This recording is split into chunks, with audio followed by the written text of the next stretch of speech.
Hi, my name is Sharon Kim from Connected K Foundation, and today I'm gonna read The Slave and the Lion and The Clown and the Countryman from Aesop's Fables.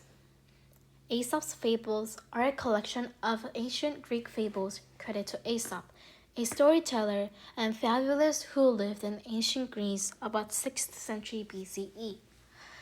These short stories typically feature animals as characters, conveying moral lessons and wisdom through their actions and interactions. The fables are known for their simplicity and timeless relevance, making them a valuable source of moral teachings for readers of all ages. The Slave and the Lion. A slave ran away from his master, by whom he had been most cruelly treated, and, in order to avoid capture, betook himself into the desert. As he wandered about in search of food and shelter, he came to a cave, which he entered and found to be unoccupied. Really, however, it was a lion's den, and almost immediately, to the horror of the wretched fugitive, the lion himself appeared. The man gave himself up for lost, but to his utter astonishment, the lion, instead of springing upon him and devouring him, came and fawned upon him, at the same time whining and lifting up his paw. Observing it to be much swollen and inflamed, he examined it and found a large thorn embedded in the ball of the foot. He accordingly removed it and dressed the wound as well as he could, and in course of time it healed up completely. The lion's gratitude was unbounded. He looked upon the man as his friend, and they shared the cave for some time together. A day came, however, when the slave began to long for the society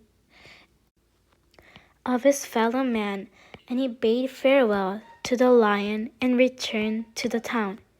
Here he was presently recognized and carried off in chains to his former master, who resolved to make an example of him, and ordered that he should be thrown to the beasts at the next public spectacle in the theater.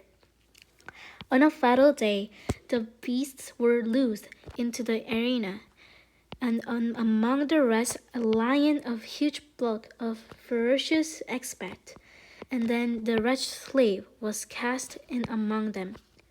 What was the amazement of the spectators when the lion, after one glance, bounded up to him and lay down at his feet with every expression expression of affection and delight. It was his old friend of the cave. The audience clamored that the slave's life should be spared, and the governor of the town, marveling at such gratitude of fidelity in a beast, decreed that both should receive their liberty. The Clown and the Countryman.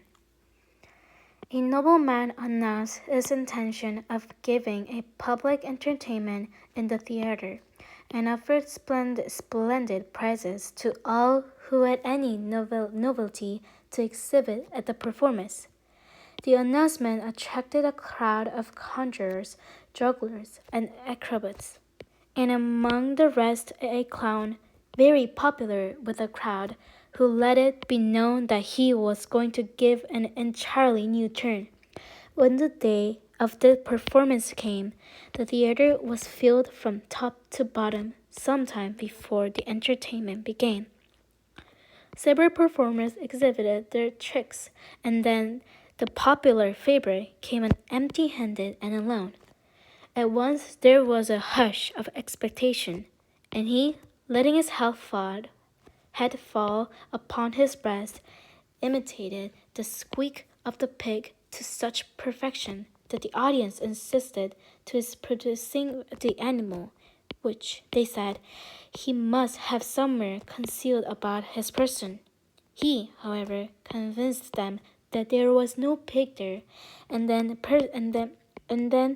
the applause was deafening.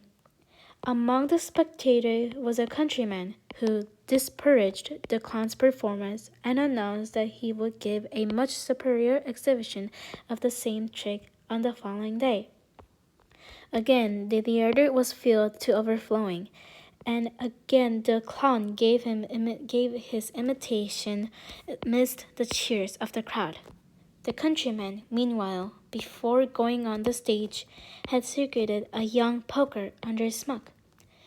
And when the spectators derisively bade him do better if he could, he gave it a pinch in the ear and made it squeal loudly.